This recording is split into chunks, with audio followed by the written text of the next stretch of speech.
In this video, I would like to explain how to interpret the lab results for hepatitis B virus infection. So here we have a structure of the virus, we have a partially double-stranded DNA, the nuclear capsid, and then here we have the core antigen, and then the outside structure is the surface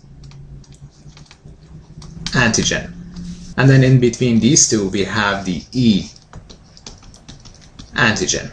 Now, the hepatitis B vaccine is only made of the surface antigen. So if you vaccinate a patient, there would be no E antigen or antibodies against the core antigen. However, if a patient is infected with a real virus, then you will detect the antibodies against the core antigen as well as antibodies against the surface antigen.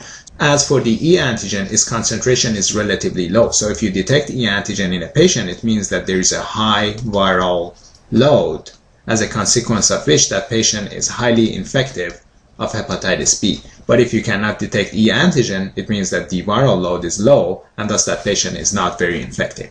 Next, I would like to go through this table and explain how to interpret these lab results. So if a patient has an acute hepatitis B virus infection, then both the surface antigen and the E antigen would be present. But since the body has not yet had enough time to make enough antibodies against the surface antigen, you won't be able to detect that. There are antibodies against the core antigen, and initially body will make IgM antibodies against the acute infection, and then later on for chronic infections it will start making IgG antibodies. So let me write that down. So initially for acute infections there would be IgM antibodies, and then later body will make IgG antibodies. And the way I memorize it is MAGI. So body will initially make IgM and then later on IgG. Now here is a demonstration of the surface antibody or antigen, and here initially you can see that the concentration of antibody against the surface antigen is low and you won't be able to detect that. In time, body will start to make more antibodies and it reaches an equivalence zone where there would be a circular precipitate that is formed. As a consequence of which, since there is a precipitation of antibodies with the antigen, you will neither detect the hepatitis B surface antigen